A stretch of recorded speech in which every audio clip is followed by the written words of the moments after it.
السلام علیکم اسٹوڈنٹ. آج اسائنمنٹ کا تھرڈ ویڈیو ہے جو کہ مولانا حضرت موہانی کی غزل کی تصریح کی ہے. اس سے پہلے امام ناشک کی غزل کی میں نے تصریح بتائی تھی.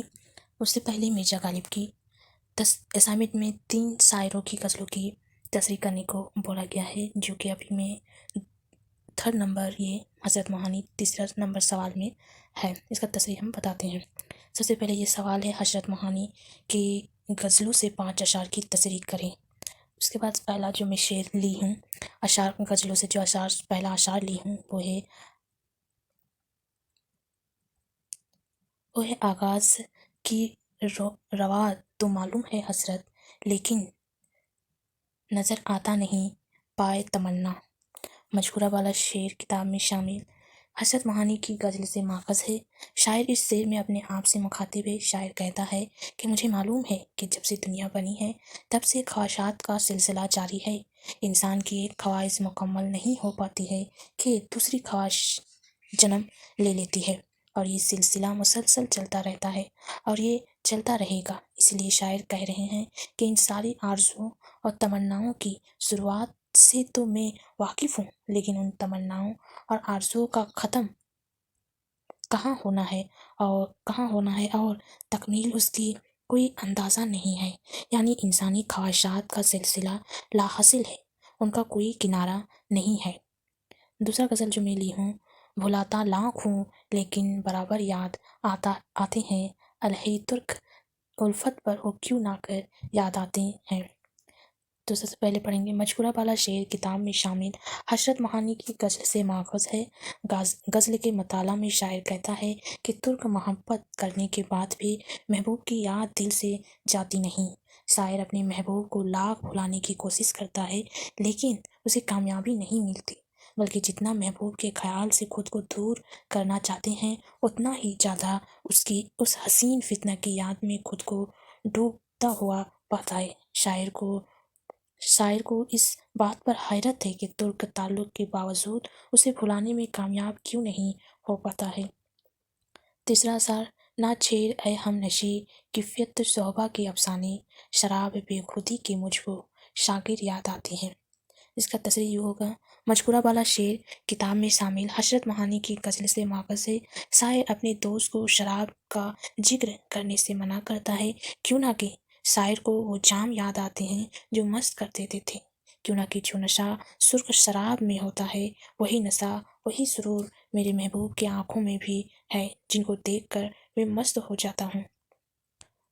چوتھا، نہیں آتی یاد تو ان کی مہینوں تک نہیں آتی، مگر جب آتے ہیں تو اکثر یاد آتے ہیں. اس کا تصریح، مجھورہ والا شعر کتاب میں شامل. حضرت موہانی کی غزل سے ماخذ ہے. شاعر اس شعر میں عشق کی انوکھی کیفیت کو پیش کیا ہے.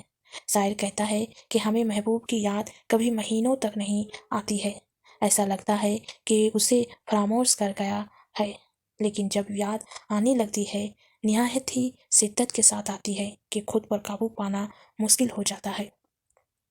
پانچواں، حقیقت کھل گئی.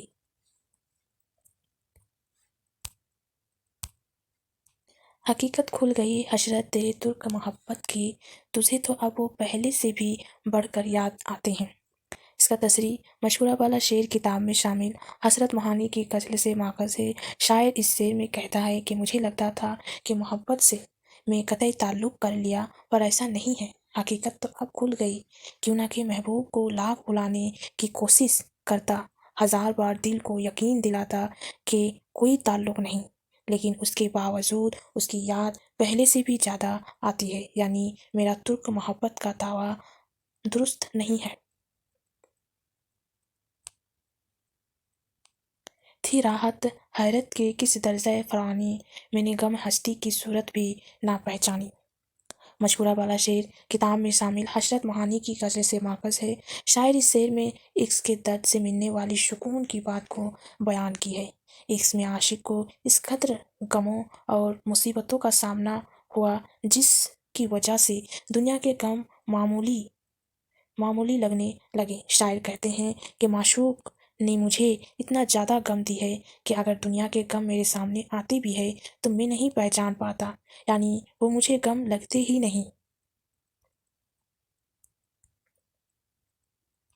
دیکھ اے ستم جانا یہ نقش محبت تھے، بنتے ہیں دشواری مٹتے ہیں بآسانی۔ مذکورہ والا شعر کتاب میں شامل حسرت مہانی کی غزل سے ماخذ ہے۔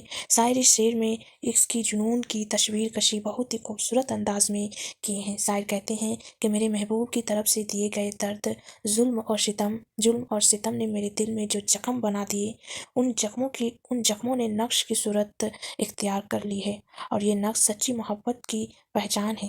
اپنی ستم جانا سے مخاطب ہو کر کہہ رہے ہیں کہ دیکھ لے یہ جو میرے دل میں زخم نظر آ رہے ہیں، یہ میری سچی محبت کی نشانی ہے۔ اس نقش کے بننے میں بہت تکلیف اٹھانی پڑتی ہے، یعنی پوری زندگی جب عاشق محبوب کی جدائی میں تڑپتا رہتا ہے، تب جا کر یہ سچی محبت کی نقش بنتی ہے۔ لیکن معشوق کی یہ نظر و کرم، عاشق کی وہ با دشواری سے بننے والی نقش مٹ جاتے ہیں، یہاں پر ہی مٹ جاتے ہیں آئے گا، مٹ جاتے ہیں، یعنی محبوب کی ایک نظر عاشق کی وہ ساری درد کی مرہم کی کام کرتی ہے۔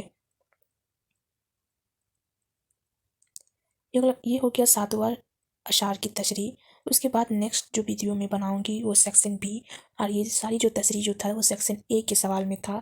اس کے بعد کی جو میں ویڈیو بناؤں گی وہ سیکشن بی میں بناؤں گی، جو کہ 5 نمبر کی ہے، اور 6 سوالوں کا ان کو جواب دینا ہے، جس کا پہلا سوال ہے اردو غزل کے فن پر ایک مختصر نوٹ لکھے، اور اس کا جو سیریل نمبر ہے وہ سیکشن بی ہونے کے باوجود جو پہلا سوال ہے وہ کنٹینیو رہے گا۔ جیسے 1 2 3 آپ غزل کا نمبر دیے تھے، تو سیکشن بی میں جو پہلا سوال آئے گا وہ 4 ہوگا، یا اسے جیسے میں دی ہوں، اس میں 1 نمبر نہیں ہوگا، اس میں جو سیریل نمبر ہے وہی آئے گا، لیکن سیکشن چینج ہو جائے گا۔ سیکشن پہلے اے تھا، ابھی بی ہو جائے گا، لیکن سیریل نمبر چینج نہیں ہوگا۔ آپ لوگ جب کاپی میں بنائے تو ویسی سیریل نمبر کیجیے جو اسائنمنٹ پیپر میں سیریل نمبر دیا ہوا ہے۔